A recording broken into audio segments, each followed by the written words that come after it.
의원님, 저 연임 할까요? 어떻게 보십니까? 당대표 의원님. 예, 당대표 의원님. 저는 사실은 네. 꽤 전에 네. 총선을 치르기 꽤 전에 총선을 이기고 나면은 이재명 대표의 연임론이 불가피하게 나오지 않겠나 이런 생각을 실제로 지금 그를 대체할 만한 리더십이 현재 없다? 없거든요. 네. 당내에서는 더 큰 지금 지방선거까지 승리하고 이러기 위해서 그 리더십을 대체할 저희가 없어서 불가피하게 고민을 해야 될 거다라는 네. 얘기를 하는데 근데 문제는 이게 당사자가 힘든 거예요. 아. 그거를 당사자한테 이렇게 권하거나 또는 당사자가 받아들이거나 하는 것이 쉽지 않기 때문에 예, 이걸 막 그냥 권유의 형식으로 하기는 그런데 네. 감당할 수 있다면은 음. 결국은 당원들이 굉장히 자연스러운 요구는 그게 제일 클 거다 이렇게 생각해요. 이재명 오늘 함께해 주실 분은요, 더불어민주당 영등포 을에서 당선되신 분입니다. 김민석 의원님 모시겠습니다. 어서 오십시오. 안녕하세요. 네, 반갑습니다. 얼마 만에 뵙는 거죠, 저희가? 선거 중에 한번 불러주셨죠? 네, 그때 한번 선거 직전 한 일주일, 2주일 전쯤 그런가요? 한번 모셨던 것 같습니다. 그 네. 덕을 좀 본 것 같은데요, 제가. 아주 표차가 많지 않았습니다. 박용찬 후보가 49.03%였고요. 김민석 후보가 50.18%. 표차로 따지면 한 1,000표가 채? 조금 넘었어요. 1,000표가 약간 넘었나요? 네, 네, 네. 굉장히 여론조사보다는 조금 표차가 줄었죠. 예. 그럼 왜 그렇습니까, 그거는? 저희 지역이 원래 네. 빡빡한 지역입니다. 원래 빡빡한 지역이에요? 예, 그죠. 전통적으로 자주 바뀌고 네. 보수 진보가 이렇게 한 번씩 바뀌고 음. 또 대선 때는 강남보다도 더 윤석열 대통령 표가 많이 나왔던 그런 지역도 포함돼 있고. 그래요? 예. 영등포 저희가 이제 국회가 있는 여의도가 여의도도. 있지 아, 않습니까? 네, 네, 그래서 네, 네. 이제 의회 정치 1번지의 자존심이 있기도 하고 네. 그리고 쉽게 한쪽으로 마음을 주지 않기도 하고 네네네네. 보수 표심도 상당히 세고 그렇죠. 그래서 네. 처음 선거 시작할 때부터도 네. 제가 이거 잘못하면 문 닫고 들어가겠네. 문 네, 닫고. 제가 또 상황실장을 맡아가지고 네. 그때 그 맡을 때 그런 얘기를 농반 진반 했는데 네네네. 정말 아슬아슬하게 254번째로 네. 들어가셨네요. 거의 비슷하게. 여기 나온 덕분에 덕을 좀 본 것 아, 같아요. 그렇습니까? 자, 우리 김민석 의원께서는 이번 국회에서 이제 하실 일이 또 많을 거 아닙니까? 예, 뭐 생각하고 계세요? 지난 국회에서는 정책위 의장 하셨었나요? 네, 정책위장 했고 연구원장도 했었고 네. 그렇습니다. 이번 국회에서는 역시 원내대표 원내대표겠죠. 꼭 그렇지는 않습니다. 이번에 출마를 하실 생각이 이번에 출마할 생각이 없어요. 그래요. 완전히 접으신 거예요. 여러 가지 생각을 하고 있었고 네. 그렇습니다. 다른 또 준비를 좀 하고 싶어요. 다른 준비는 혹시 어떤 건지 여쭤보면 그건 너무 이른 질문인가요? 아니 그런 건 아니고 네. 제가 선거를 치러 보면서 절감한 게 네. 이게 사실 당원들하고 지지자들이 이겨준 선거거든요. 네. 네. 과거에 비해 세상이 바뀌었어요. 음. 공천 과정에서 이런저런 파동이라고 할 만한 그런 것이 있었지만 그게 사실 딱 버텨준 데에는 결국 당원들의 선택이 네네네. 이겨낸 거거든요. 네. 그래서 세상이 변했고 정당이 변했습니다. 그래서 앞으로 더 큰 선거 승리를 해야 되고 또 네. 안정적으로 쭉 이렇게 저희들이 이제 정권 교체도 해야 되고 그 이유를 쭉 보면 네. 당원의 강화, 당원의 확대, 네. 조금 어려운 말로 하면 수기 민주주의 네, 이런 네. 것이 중요하다고 보는데 네. 네. 제가 관심 있는 대목이에요. 그 부분을 얼마 전에 이재명 대표께서 당원 배가를 이제 2배로 늘려야 된다 이런 얘기도 했는데 네. 이제 그건 당원의 측면이고 네. 좀 다른 면에서는 저는 우리 사회의 작동 방식이 요새 의료 대란 이런 거 있지만은 네. 네. 공론화 이런 거 있잖아요. 네. 원전 때 공론화위원회가 있었죠.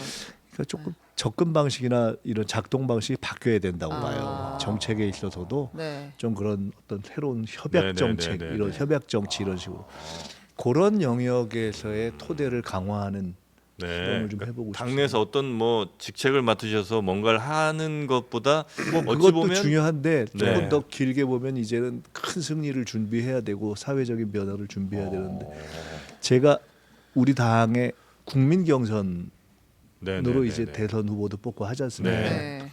그게 2002년의 일이니까 꽤 오래전인데 네, 네. 네. 사실은 그 5대5 국민 경선을 제가 디자인했거든요. 그때. 아 그래요? 예, 그때는 제가 재선 때였죠. 네. 김대중 대통령 시절에 그때는 아, 김대중 노무현 후보가 이렇게 막 만들어지는 그 과정을 네, 디자인하신. 예, 그게 이제 그때만 해도 그런 제도가 없었죠. 아, 우리가. 네네네네.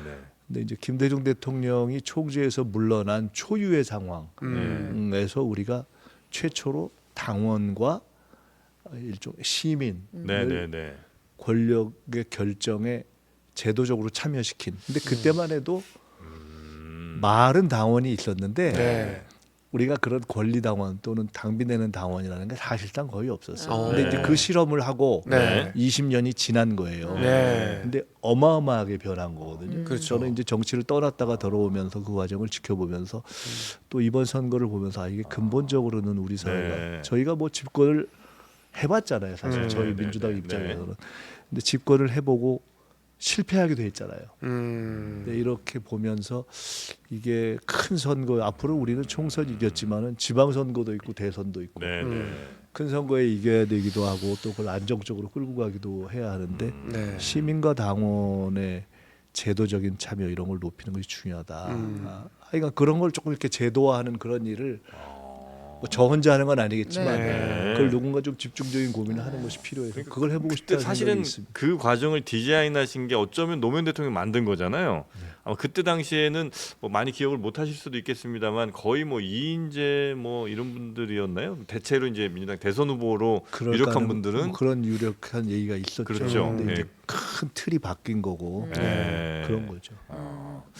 알겠습니다. 그래서 이제 앞으로의 또 당장의 뭐 당무도 중요한 게 있겠습니다만 하여튼 우리나라 민주주의의 좀 전체적인 구조를 조금 이렇게 바꿀 수 있는 그런 실험 내지는 그런 네, 정당 구조와 어떤 계획을. 시민 정치 구조에 네. 있어서의 새로운 실험 이런 것들을 이번 기회는 물론 저는 제가 정책에 관심이 좀 많아서 네. 네. 여러 가지 다양한 정책이라든가 뭐 이런 걸 할 겁니다. 할 텐데 좀 다른 정치적 화두 중에는 그런 것을 좀 해보고 네네. 싶다는 생각이. 저희는 원래 이제 원내대표 이렇게 나오시겠거니 네. 생각을 하고 네. 그래서 뭐 다른 뭐 후보들 뭐 이야기도 좀 꺼내고 하려고 했는데 그거는 뭐 전혀 지금 얘기할 필요가 없겠군요. 네. 네. 오. 그럼 지금 필요한 원내대표는 어떤 사람이에요, 민주당이? 지금 사실 엄청나게 어려운 국면이거든요. 네. 네. 사실은 저도 곰곰이 생각해봤는데 네. 야 이번 참 어렵다. 네. 네. 이렇게 그러니까 우리가 어느 정도 당의 공감대는 있습니다. 네. 과감하고 강력하고 신속하고 지혜롭게 네. 해야 한다. 어렵습니다. 그러니까 그 전에는 저희가 180석이 있을 때 주춤주춤하면서 못한 것들이 있는데 네네네. 적어도 이번 1년은 신속하게 가야죠. 또 국민들이 원하는 것들은 이제 주저하지 않고 가고. 전투적으로. 아 그렇죠. 그러니까 저는 어찌 보면은 200석 국회 역할을 해야 된다고 생각해요. 그러니까 이제 우리가 얻은 의석에다가 야권이 얻은 의석 다 하면 192석이라는 네. 얘기 하잖아요. 근데 사실 192석은 어쨌든 국민이 만들어 준 거잖아요. 네. 근데 큰 틀에서 보면은 여전히 대통령의 거부권이라는 것은 남아 있는 것이고 네. 그것까지 극복하려면 200석이 돼야 되잖아요. 네. 우리의 국회 과제는 그 나머지 8석 역할을 해야 되는 거죠. 음. 그러니까 192석을 만들어 주셨지만은 네.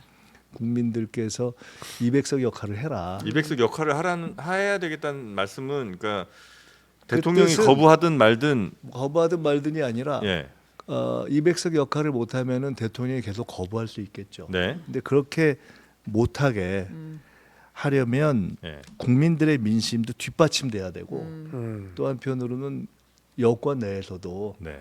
야 이것까지 거부하는 건 좀 심하지 않냐 네. 하는 정도의 공감대가 있는 그러한 민생 이슈라든가 정의의 이슈들을 계속해서 잘 찾아내서 지속적으로 끌고 가는 것. 네. 저는 그것이 쉽진 않지만 그것이 네. 제일 중요하다고 보거든요. 네. 그러니까 어떻게 보면은 국민들께서 이렇게 딱 192석을 만들어 주고 그 능선에 200석이 있어요. 네. 네. 근데 200석 능선 공격을 계속 해야죠. 왜냐하면 이제 192석 안에서 할 수 있는 거는 다 할 수 있으니까. 네. 근데 진짜 정치가 반발 앞서 가려면은 네. 예. 거기서 조금 더 나아가야 되는 거 아니겠어요? 국민이 원하는 과제 이런 것들을.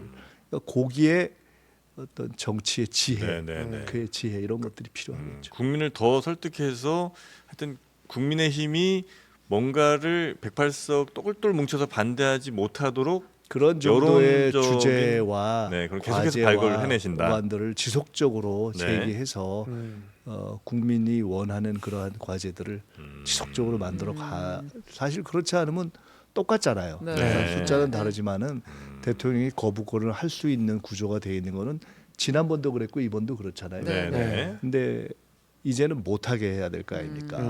그거를 어떻게 못하게 할 것이냐. 그건 네. 철저하게 민심에 기초해야 되고 국민의힘에서도 그 숫자가 얼마나 될지는 모르겠습니다. 네. 그렇지만 비교적 합리적이다라고 스스로 생각하거나 주변에서 얘기하는 분들이 야 이거 좀 그러니까 스스로 볼 때 이거 잘못하면 이탈표가 나오겠네 네. 싶은 정도의 상황을 계속해서 만들어가는 그런 긴장 관계를 만들어가는 거 그게 중요하다고 봅니다. 네, 알겠습니다. 그 정치에 관심이 이제 많으시잖아요. 일단 현재 국회에서도 그러셨고 이제 앞으로도 아마 그러실 텐데 그 정책 가운데 지금 이제 아마 영수회담 의제로 다뤄질 것 같은 것 중에 제일 이슈가 되는 게 이제 전국민 25만 원 네. 아니겠습니까? 요건 어떻게 우리 김민석 의원께서도 굉장히 찬성한 제가 솔직히 말씀드리면은 그 제안을 처음에 했어요. 25만 원? 그래서 예. 이재명 대표에게 네네. 아. 그러니까 당시에 제가 정책본부장 상임정책본부장이었고 네. 그 안을 포함한 몇 가지 이제 뭐 저만 제안했다고 해서 꼭 된 것은 아니겠지만 네. 네. 이런 것이 필요하다고 저는 생각했고 제안들이 음. 물론 그에 대해서 이른바 일반 경제학적인 시각에서 네. 야 이것이 지금 재정도 어려운데 뭐 그렇지 않느냐 뭐 포퓰리즘 아니냐 또 어떤 분들은 지금 물가가 어려운데 또 네, 물가에 네, 잘 생기지 네, 않냐. 네. 등등등등 여러 가지 있을 반대가 수 있어요. 있죠. 네. 그런데 이런 생각을 했어요. 코로나 때보다 어렵다 하는 게 실제 체감입니다. 네. 사람들의 그리고 그것은 구조적인 이유가 있잖아요. 물가가 실제로 더 높고 금리가 어렵잖아요. 네. 그런데다가 코로나 이후에 보니까 소비 패턴이 바뀌어가지고 저녁 관련한 여러 가지 산업들이 사업이나 뭐 이런 업들이 정말 어려워졌어요. 그 저녁 뭐 식사도 그렇고 네네네. 그 하나의 예를 들어서 뭐 저녁 식사 이후에 우리가 한 8시 9시 이제 다 집에 옛날에는 가죠. 그렇지 않은데 그냥 네. 집에 가잖아요. 네. 네. 그러니까 굉장히 어려워진 네, 거예요. 식당도 그거 그렇고 뭐 연구원들 이 노래방도 모든 그렇고 거니까 뭐. 저는 장기적으로 보면은 네. 우리 사회가 코로나를 겪으면서 네. 저녁 시간 이후에 관련됐던 뭐라 하나를 제가 딱 짚기는 예를 들기가 조금 조심스럽습니다만은 관련된 부분들이 다 구조적인 근본적인 고민을 해야 될 상황에 처할 수도 있는 거예요. 네. 그렇기 때문에 지금은 더구나 대통령이 여기저기 전국을 다니면서 공약하신 그 액수를 다 따져보면 근천조에 달한다 이렇게 얘기되는 상황에서 계산하기 따라 뭐 다르긴 합니다만. 달라요. 네. 계산하기 네. 다르니까 제가 그렇게 해석하겠다고 네. 말씀드렸잖아요. 일단 정치 전체가 민생에 대한 관심을 갖는다는 관심의 전환을 보여줄 필요가 있고 네. 그것이 갖는 경제학의 부의 효과가 플러스 효과보다 더 높지 않다고 보기 때문에 많은 통상 시기에 논쟁할 수는 있지만 네. 필요하다고 보는 거예요. 이런 전체적인 정책의 전환이 음. 다 하면 우리가 전 국민 하면 13조 그다음에 흔히 거기서 왜 야 그러면 무슨 이건희 회장 아들까지 아들도. 해줘야 되냐 네, 뭐 네. 이렇게 할 수 있잖아요. 네. 그렇게 해서 80%뭐 이렇게 쪼개면 11조 이렇게 되는데 네. 그 2조를 가지고 뭐 물가 영향을 미치냐냐고 논란을 할 것도 큰 의미가 없고 지금은 그러면 전체적으로 그런 어떤 일종의 국민들이 경제에 대해서 다 여야 정리 다 함께 집중하면서 네. 전환을 하는 경제적인 의미뿐만 아니라 상징적 정치적인 의미가 의미까지 있다는 포함해서 거예요. 저는 굉장히 필요한 정책 전환이라고 근데 봅니다. 그게 안 좋은 선례가 되진 않습니까? 예를 들어서 어렵다는 얘기는 언제든지 나올 수 있는 거고 당연히 앞으로도 그렇죠. 굉장히 당연히 어려울 그렇죠. 텐데. 선거용 당연히 아니냐는 그런데, 비판도 있을 수 당연히 있고. 그런데 네.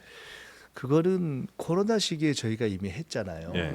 그리고 코로나 이후 시기에 아까 말씀드렸듯이 코로나 이후에 굉장히 구조적인 어려움들이 있죠. 이게 몇 년을 코로나 시기를 겪은 거잖아요. 네. 그 이후에 또 경제적인 어려움이 있어 지금 몇 년을 지속된 거에서 그냥 이 현장을 나가 보시면 그걸 알아요. 그냥 늘 우리가 단군일에 늘 서민들이 어렵다는 얘기를 네. 넘어서는 어려움이 아. 존재하는 거거든요. 네.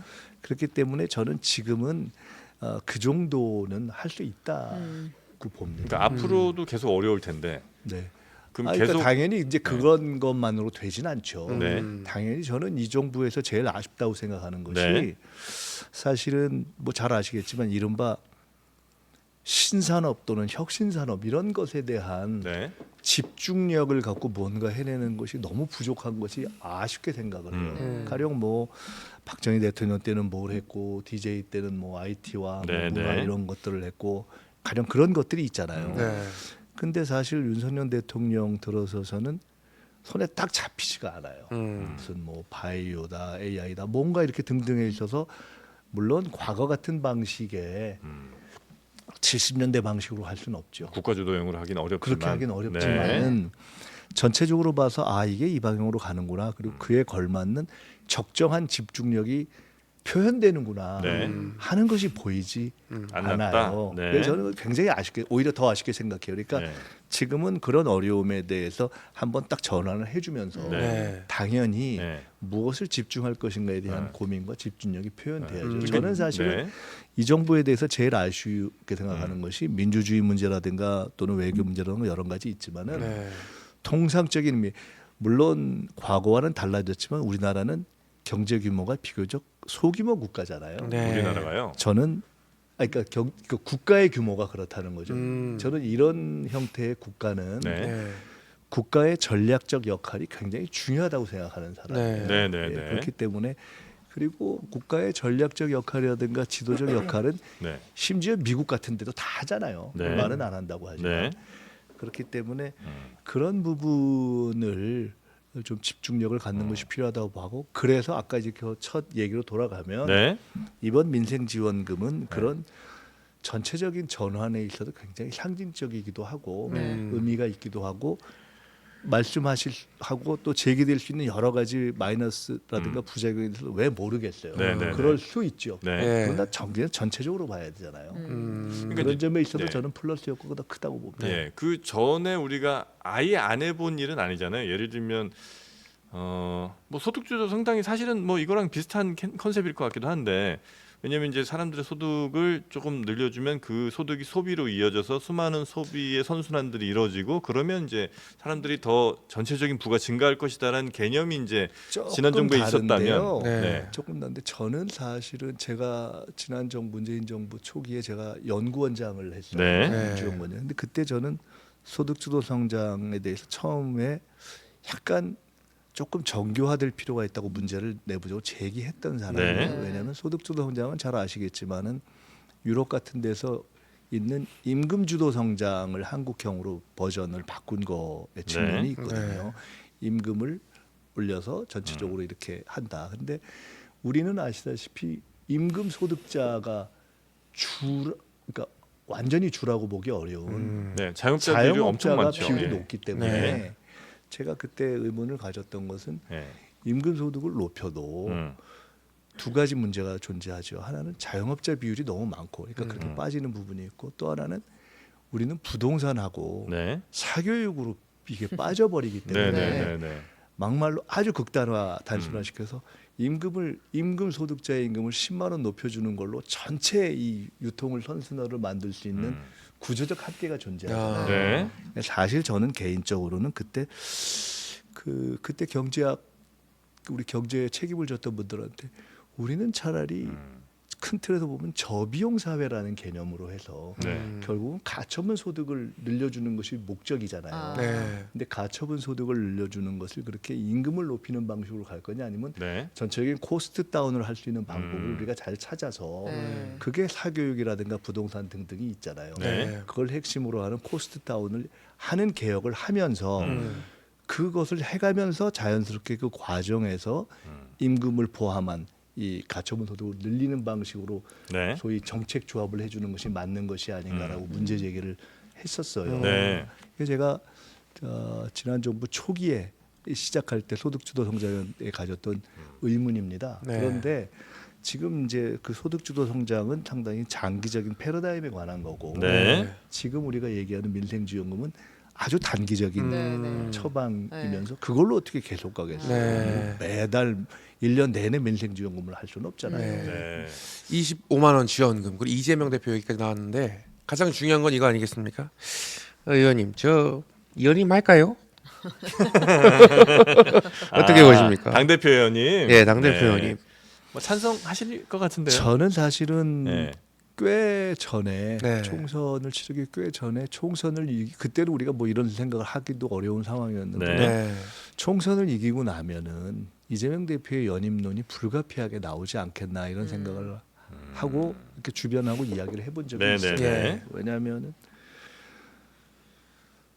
실제로 지금 그를 대체할 만한 리더십이 현재 없다. 없거든요. 네. 당내에서는. 그러니까 더 큰 지금 지방선거까지 승리하고 이러기 위해서 그 리더십을 대체할 저희가 없어서 불가피하게 고민을 해야 될 거다라는 네. 얘기를 하는데 근데 문제는 이게 당사자가 힘든 거예요. 당 대표를 4년 하는 네. 거는 쉽지 당사자가 않아요. 힘든 피로감도 거예요. 있고. 체력적으로도. 그렇죠. 이게 사실 힘들죠. 뭐 2년 동안 당 대표라는 게 네. 엄청 힘들거든요. 네. 그러니까 이제 그거를 당사자한테 이렇게 권하거나 또는 당사자가 받아들이거나 하는 것이 쉽지 않기 때문에 이걸 막 그냥 권유의 형식으로 하기는 그런데 네.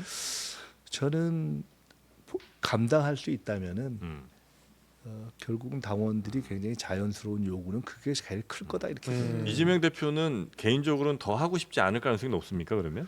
저는 굉장히 힘들어할 것 같아요. 그래요. 그러나 이제 당에 어쨌든 필요하고 당의 이 당을 책임질 유일한 리더십이 지금은 이재명 대표라고 보기 때문에 현실적으로 다른 분이 생각하신다. 대표를 해도 예. 당원의 지지라든가 네. 의원의 지지 분포 이런 거를 보면은 이재명 대표의 리더십을 빼놓고 지금 하기는 어렵잖아요. 사실. 그렇죠. 당직 인선도 사실은 그런 색채를 매우 강하게 네. 보여줬고 근데 뭐 일이라는 것은 늘 이렇게 실제와 형식이 맞는 것이 가장 성과를 제일 높일 수 있는 사실은 일이. 효율적이잖아요. 근데 이제 그렇게만 또 논의할 수는 없는 네. 것이어서 네. 고민을 해야죠. 아. 예. 결국 이건 이재명 대표 본인이 고민을 아직 조금 여유가 있으니까 네. 그게 당에도 도움이 된다고 판단하시는 거고요. 이건 뭐 도움 그렇죠. 그런 면이 있죠. 그 당내에 사실은 뭐 대체까지는 바라지 않고 경쟁할 만한 같이 출마할 사람이 있기는 있나요? 이를테면 혼자 나가서 당선이 될 수는 없는 같이 구조잖아요. 출마해서 네. 경쟁하면은 네. 아니 그 되겠어요? 그러니까 지금 네, 아무도 당선은 나가려는 어렵죠. 사람조차 지금 없는 네. 사람인 거잖아요. 네. 그렇죠. 그럼 사실상 연임 수순으로 그냥 보는 것이 아니 그 제가 말씀드렸듯이 근데 이제 대표의 입장이라든가 네네. 또는 당을 여러 가지 생각하는 입장에서는 이후에 대선까지도 우리는 준비를 해야 되는 네. 거예요. 네. 그때 어떤 것이 더 그 준비에 실질적으로 가장 강력한 대선 후보잖아요. 네네네. 우리 당의 입장에서 네. 봐서도 그렇고 국민의 입장에서 봐서도 그렇고 어떻게 하는 것이 가장 내실 있게 준비하고 네. 또 국정 운영을 할 준비를 하려면 공부도 하고 해야 되잖아요. 네. 사실 그것도 시간이 네. 필요하잖아요. 네.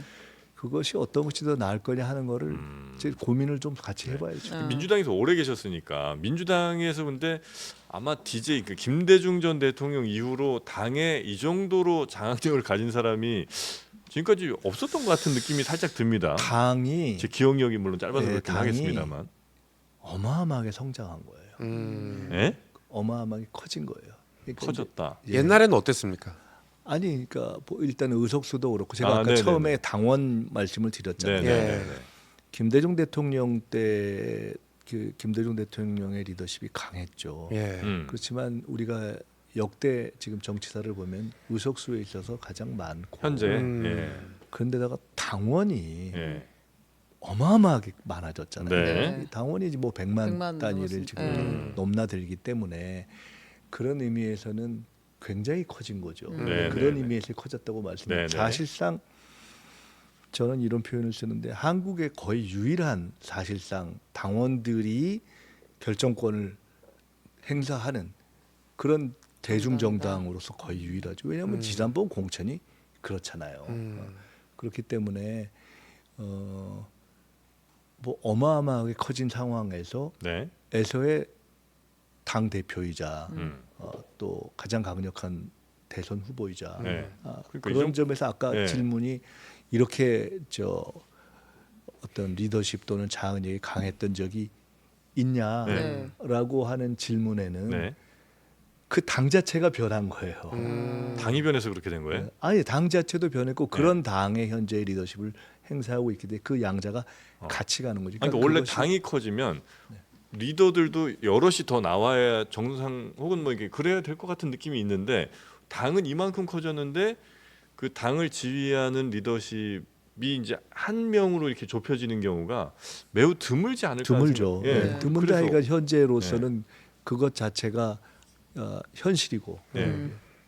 그래서 이제 예전에는 정말 그 DJ 계실 때는 뭐 그분 뜻대로 이제 뭐 공천도 다 마음대로 할 수 있고 뭐 모든 것들이 이제 다 말 그대로 총재잖아요. 근데 그렇죠. 이제 지금은 그게 다르죠. 예, 많이 거쳐오면서 많이 좀 달라졌을 텐데 오히려 굉장히 강력한 리더십을 가진 한 명이 지금 존재하는 상황이라 그를 경쟁 혹은 뭐 그와 함께 내부에서 뭔가 할 수 있는 비판할 사람이 만한 사람들이 사실은 이제 별로 아예- 없는 구조가 되기는 한 것 같아요.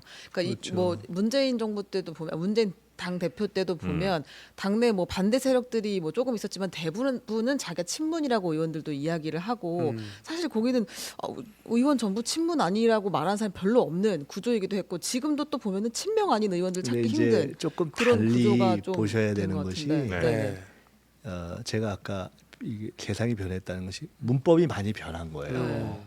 그러니까 과거 김대중 대통령이 어떤 당원들과 지지층의 지지를 적극적으로 받고 네. 그랬지만 네. 네. 네. 제가 가끔 이런 얘기를 해요. 예전에는 가령 당에 공천을 놓고 네. 뭐가 잘못됐다 이러면 당원들이 어떻게 했냐면 아니 어떻게 선생님께서 또는 위에서 지도부에서 네네. 공천을 이렇게 할 수가 있어. 네. 가령 아, 그렇게 개탄을 했다면 네. 지금은 그렇지 않죠. 어. 공천 그래 우리가 바꾸지. 어. 바뀐 거예요. 음. 이제 구조적으로 당원들이 당원들이 표심을 그러니까, 행사할 수 있게 되었으니까 그런 가장 것도 있고. 근본적인 네네. 변화 이것을 이해하지 못하면 앞으로 한국 정치를 이해하거나 네, 네, 네. 정치를 이해하기가 어려워져요. 음. 그러니까 당원들이 네. 성장과 확대와 권한에 근데 이것이 저는 대세라고 보는 거예요. 그러니까 제가 아까 처음에 당원에 대한 관심을 말씀드렸는데 네. 가령 저는 한 4, 5년 전부터 이게 지금 예를 들어 국회의원 같은 경우에 뽑을 때 경선을 하잖아요. 네. 근데 경선을 하는데 이게 무늬만 경선인 측면이 있었어요. 네. 왜냐하면 막 동원해서 숫자 네, 많은 네, 쪽이 네, 되니까. 네, 네. 근데 그러지 말고 토론을 의무화하자라는 얘기를 전 전에부터 여러 번 네, 했어요. 네, 네. 근데 지금은 과거와 조금 달라진 것은 안심번호가 도입되면서 네. 그런 의미의 동원은 음. 사실 의미가 없어요. 지금 이번에 본인이 옛날 방식의 동원된 당원을 한 명도 안 갖고 네. 후보가 되고 당선된 분들이 꽤 있어요. 음. 그러니까 그냥 그런 동원 체제가 이제 안심번호 체제로 네, 네, 무너진 네, 네, 거예요. 네. 근데 이게 4년 후를 생각을 한번 해본다면 저희도 네. 상상을 해봐요. 네. 전 지역에서 이제는 큰 돈 안 들여도 유튜브를 통해서 네. 토론을 하는 것이 전 가능하다고 그래요. 이제 그렇게 가야 된다고. 네. 네, 그게 네, 제가 네, 생각하는 당원 주권이에요. 이거에 네. 대해서 옛날에는 사실은 김대중 대통령을 지지하든 문재인 대통령을 지지하든 뭐 노무현 대통령을 지지하든 지금의 이재명 대통령의 지지층에 이르기까지 네. 상대편에서 폄하하거나 아이 저 사람들은 내용도 없고 약간 근거 없는데 그냥 일방적으로 쫓아가는 그런 사람들이라고 폄하했던 측면이 있잖아요. 네, 네. 근데 이제 그런 것이 불가능한 거예요. 음. 그야말로 워낙 다수가 있기 때문에. 네, 네, 네. 그래서 저는 이 우리 사회의 어떤 수기 민주주의 아까 제가 정책도 바뀌어야 된다고 말씀드렸는데 더 많은 정보를 제공하고 더 많은 토론을 하고 네. 더 많이 공개하고 하는 방식으로 당도 결정하고 시민사회의 정책도 결정하는 방식으로 우리 사회가 변해가고 있는 거예요. 저는 그 방향으로 굉장히 이제 빨리 갈 것이다. 물론 네. 그런 것이 과거에 우리가 뭐 포퓰리즘이다 뭐 등등 하려는 거 있잖아요. 그렇게 안 가게 하는 노력을 해야 되는 거죠. 네. 그러나 큰 대세에 있어서 네. 그렇게 아래로부터의 민주주의가 네. 관철돼가는 그 흐름은 막을 수가 전 없다. 누구도 막을 수 없다. 이게 약간 결이 다른 질문이긴 한데 당원 얘기가 나와서 그 국민의힘 이야기를 한번 여쭤보고 싶은데 국민의힘에서 지금 그 전당대회를 할 때 당원 100% 룰이잖아요. 근데 이제 당심과 민심이 괴리가 있다라고 판단을 하니까 낙선자들이나 뭐 이제 수도권 의원들이 아 적어도 50대 50 정도는 섞어야지 안 되면 70대 30이라도 일반 국민 여론을 좀 들어야 된다. 이제 이런 문제 제기가 나오고 있어요. 지금 민주당이 아주 잘 되고 있고 민심을 그대로 다 당신 받아들였다고 보니까 총선에서 잘 됐는데 이게 점점 또 괴리되는 시점이 올 수도 있지 않나. 당원들의 이야기에 더 많은 그러니까 무게를 결국은 싣다 이건 보면 선택의 문제죠. 네. 그렇게 당원 주권이 맞냐? 네. 아니면 제가 처음에 5대5 국민 경선을 도입했던 거 말씀드렸잖아요. 네, 네. 그때는 당원도 의제했고 국민도 의제했어요. 의제라는 표현이 딱 막 참여가 적극적이지 않았으니까 그때 네. 그렇게 한 거예요. 결국 그 지금 말씀하신 고민은 네. 민주주의의 고민으로 계속 남을 거예요. 아. 좀 철학적인 숙제로. 얘기지만 고민으로 남을 거지만 네. 그걸 어떻게 풀 거냐 하는 것은 결국은 더 많은 시민들이 부담 없이 참여할 수 있게 하는 방식을 통해서 네. 거기서의 권한을 행사하는 방식으로의 구조를 더 바꿔가고 네. 그 결정이 편향된 것이 되지 않도록 정보를 더 많이 공개하고 네. 하는 방식으로 가면서 해결해야지. 네. 결국 선택의 문제예요. 네. 그런데 저는 그것이 그런 대중정당의 강화로 이게 사실 한국이 굉장히 독특한 케이스인데 그러니까 뭐 얘기가 좀 너무 멀리 갑니다만은 미국식 방식과 유럽식 방식이 조금 정당 운영이 다른데 네. 우리는 이게 거의 아시아 최고의 민주주의 국가고 되고 촛불이라든가 여러 가지 경험하면서 네.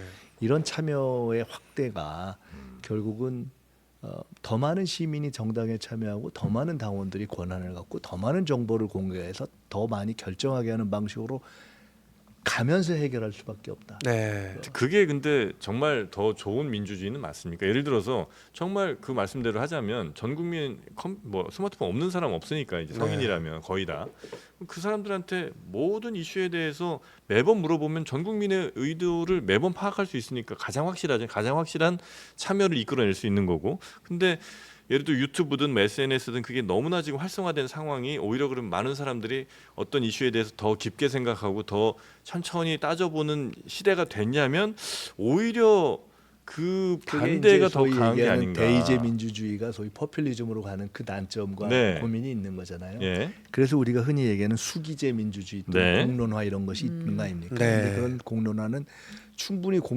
정보 공개되고 충분히 토론할 때 네. 더 성숙한 결론이 나온다는 거잖아요. 네. 그것을 어떻게 현재와 같은 규모가 커진 단위에서 실현할 거냐. 네. 그 숙제를 풀어야 된다는 네, 거죠.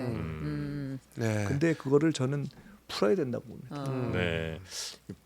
풀 수 있는 문제인지는 제가 잘 모르겠습니다. 그러니까 이거는 뭐 역사 이래의 고민이기 네, 때문에 네. 어렵지만 국민을 믿고 가야죠. 네. 네. 용산 관련한 질문을 네. 짧게 용산. 드리겠습니다. 네. 아니 그 비서실장의 정진석 그리고 정무수석의 홍철호 아니 제가 좀 잘하지 않았습니까? 이거 야당이 좀 만족할 아. 만한 인사 맞습니까? 이거 질문 드리겠습니다. 비서실장과 네. 개개인에 대한 평가를 좀 말씀해 주셔도 좋고요. 아, 뭐 개개인에 대해서 평가하는 것이 별로 중요한 것 같지는 네. 않고요. 네. 우리나라 대통령제 국가이기 때문에 네. 결국은 저 비서실장하고 정무수석이 뭘 한다고 얼마나 생각을 하겠어요. 결국은 대통령이 마음을 어떻게 네. 갖느냐 그걸 봐야죠. 이제 선거 끝나고 얼마 안 됐기 때문에 조금 더 지켜봐야 되는 거 아니냐. 근데 이제 지금 보면은 근본적으로 대통령이 진심 어린 태도 전환을 하고 진심 어린 사과를 하고 또 근본 문제에 대해서 자기 입장을 얘기하고 지금까지는 별로 그런 걸 보여준 것 같진 않아요. 지금 이제 뭐 내려와서 직접 기자들이랑 이야기를 하고 이재명 대표에게 영수회담 제안을 하고 이제 이런 것도 아직 진심 어린 제안이라고 보지는 않으시는 건가요? 뭐 하나의 뭐 시도 작은 시도라고 봐야 되겠죠. 네. 일단 네, 이제 진짜 진심이 중요합니까, 근데? 뭐 진심이든 아니든 네. 글쎄요. 그 판단을 하기는 어떻게 하죠? 진심인지 아닌지를 판단하는 거는 진정성을 행동을 보면 우리가 알수 느끼기에 있겠죠. 그냥 진심 같으면 이제 진심 아니면 그 사람 뭐 저는 이제 진심이 그 중요하다는 얘기를 이제 종종 자주 듣잖아요. 근데 그 사람의 진심을 어떻게 우리가 파악할 수 있나가 늘 궁금하긴 하거든요. 사실은 뭐 진심이라는 게 네. 그냥 우리는 이렇게 따박따박 정도대로 갈 수밖에 없는 건데 예. 어찌 보면 지금 국민이 원하는 여러 사안들 중에 뭐 하나 가령 예를 들어서 최상병 문제, 최상병 특허 같은 거를 네. 한번 예를 들어 보시자고요. 네.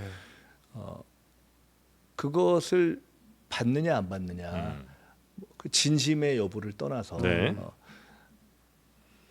이제 그런 것들을 하나하나 해결해 가야죠. 근데 과연 대통령이 그거를 하겠는가? 그 문제는 대통령 스스로 대통령실에 관련된 여러 가지 잘못 또는 의혹, 시비가 관련돼 있는 거 아닙니까? 네. 근데 그렇다고 해서 그걸 우리가 피해갈 수는 없는 거잖아요. 국민들이 원하는 것이고 네. 그런 것들이 여러 가지 시금석이 되겠죠. 그런 것도 얼마나 열린 자세로 야당의 요구를 들어주느냐, 혹은 뭐 이런 수사에 대해서 잘 받느냐, 뭐 이런 것 정도를 우리가 그럼 판단을 하면 되겠군요. 뭐 여러 가지가 있겠지만 네. 가장 기본 그런 거를 피해갈 수가 없지 않습니까? 네, 예. 네. 그 앞서 우리 코너에서 나왔던 어떤 해석이 있었는데 영수회담 대통령이 왜 이걸 제안을 했느냐에 대한 해석에 이제 여기 나온 패널 한 분이 이렇게 이야기했어요. 5월달에 최상병 특검도 민주당에서 통과를 시키려고 하고 그밖에 당연히 이제 김건희 여사 특검도 나오고 이 5월 국회가 끝나기 전에 20일 대 안에 마무리하려는 일들이 있는데 그거를 막기 위해서 시간 끌고 여당의 전열을 정비하기 위해서 일단 영수회담을 던져놓고 계속 이제 만날까 말까 하면서 이제 의제 조율하는 과정에서 시간 끌기를 하려고 한다라는 이제 해석을 하신 게 분이 있는데 이 또 의미가 있는 해석인가요? 좀 뭐. 동의할 만한 대목이 있을까요? 그런 거 뭐 그럴 수도 있죠. 근데 뭐 그런 게 큰 의미가 있겠습니까? 네. 아니, 예. 진심 얘기를 하시니까 이제 이게 영수회담의 어떤 진정성이 없다고 지금 야당에서 보고 있는 것 같아서 의제 조율하는 것도 되게 삐그덕삐그덕하는 것처럼 보이고 또 25만 원을 야당에서 내놓을 수밖에 없는 당연히 가지고 가야 될 의제인데 대통령이 앞서서 이걸 마약이라고 표현하기도 했고 그럼 어디서 접점을 찾을 수 있지 이제 이런 생각들을 하다 보니 아 저게 도구적으로 영수회담 던진 거 아니야? 이제 이런 의심의 눈초리들이 나오고 있는 상황이잖아요.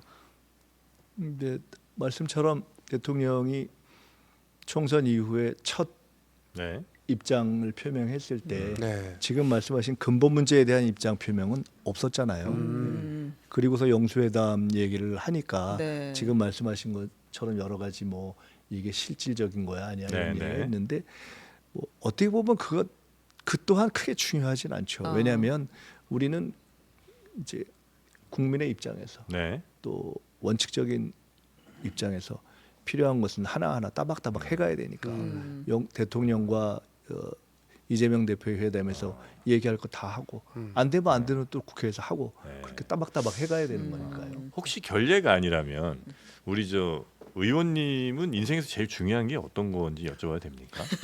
인생에서 제일 네. 중요한 거요. 네. 어떤 의미에서? 철학적인 지금 이제 질문인가요? 쭉 말씀 주시는 게 이제 대체로 원칙에 관한 이야기를 참 많이 주시는 것 같기도 하고 네. 예. 그래서 이제 정치적으로는 어쨌든 우리나라 민주주의 구조를 조금 이렇게 개혁하는 뭐 이거에 이제 진정성이 있으신 걸로 저는 이제 파악을 좀 네, 했는데 네, 네. 굉장히 하여튼 좀 그러니까 조금 글쎄 아마 그냥 통속적이지 않은 질문을 주시는 거라 네. 이 자리에서 말씀드리는 것이 맞는지는 모르겠지만은 저는 개인적으로는 좀 어려움을 많이 겪은 사람이에요. 네. 의원님이 예, 왜냐하면 제가 18년내 정치를 떠났던 시기가 네, 있으니까 네, 네, 네. 그래서 뭐 이런 굴곡이 많았던 사람이어서 네. 아주 솔직히 말씀드린다면은 네. 저는 원칙과 가치를 중시해요. 그러니까 해보니까 네. 정치를 오래 해보니까 네. 무슨 전략이나 전술이나 이런 게 사실 저는 별 의미가 없는 것 같더라고요. 이렇게 겪어보니까 큰 틀에서 보면은 뭐 개인적으로 저는 사실은 크리스찬이기도 해요. 네. 그래서 이게 사람이 참 한계가 있구나 이런 생각도 많이 하고 인간적인 한계가. 이제 저는 사실 그래요. 제가 솔직히 그러니까 네. 그런 의미에서 네. 생각을 할 때 이게 꾀를 많이 써봐도 잘 안 되는 게 있더라고. 그러니까 제가 그런 경험을 많이 네. 해봤을 때 정치도 그렇고 세상도 그렇게 막 꾀로 되는 게 아니더라고요. 그리고 이렇게 하면 네. 그렇고 네. 지내놓고 보니까 제가 당원 얘기를 한 것도 정치를 이렇게 쭉 오래 돌아보니까 네. 흔히 이야기하는 원칙, 가치 이게 결국 제일 중요하더라는 아.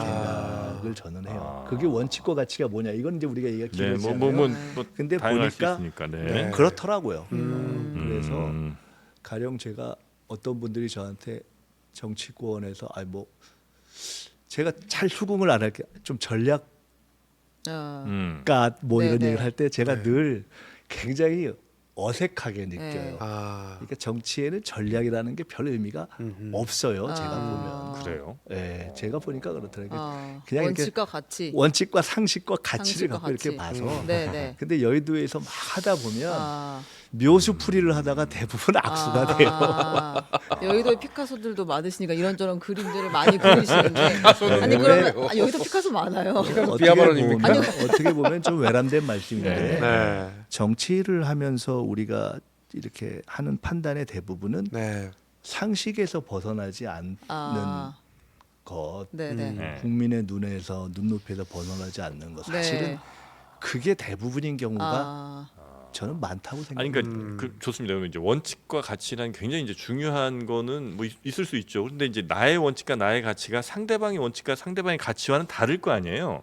그럼 이제 내가 이루고 싶은 어떤 가치를 위해서 나의 원칙을 포기해야 될 가능성 그럴 이제 상황들이 생길 거 아닙니까? 그럴 때 있죠. 그러니까 네. 결국 그럴 때는 그때 뭐냐면 필요한 게 전략이라는 걸 아니, 거잖아요. 물론 그런 네. 그런 어떤 기술적인 거라든가 지혜라는 게 있죠. 네. 근데 보면은 옛날에 김대중 대통령께서도 그런 말씀을 하셨는데 네. 정치를 하는 사람이 자기 판단을 해야 되는데 어려울 때는 그래도 당을 먼저 생각하고 이게 좀 충돌이 되면 그래도 국가를 먼저 생각해야 된다. 아. 굉장히 고상하고 복잡한 말씀이지만 네. 맞는 얘기거든요. 아 그러면 이게. 제가 현실적인 질문을 요 원칙과 가치에 기반해서 드려볼게요. 네. 네. 지금 이제 민주당에서는 너무 철학적인 걸 저한테 지금 아니 지금 아주 현실적인 질문을 이 철학에 기반해서 궁금해서 드리려고 네. 하는데 법사위원장과 운영위원장 그리고 국회의장을 다 민주당이 가지고 와야 한다. 지금 이게 이제 민주당의 주장이잖아요. 네.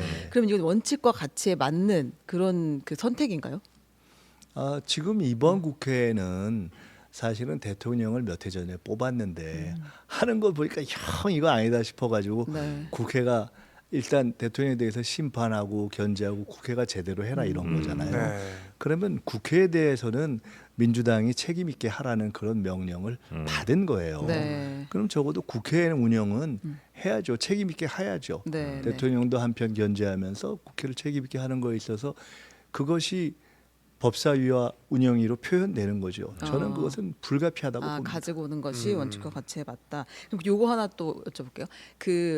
지금 교섭단체에 대한 이야기들이 좀 있잖아요. 국회 초반이니까 지금 20석인데 그거를 좀 기준을 낮춰주자라는 이야기를 옛날부터 해왔고.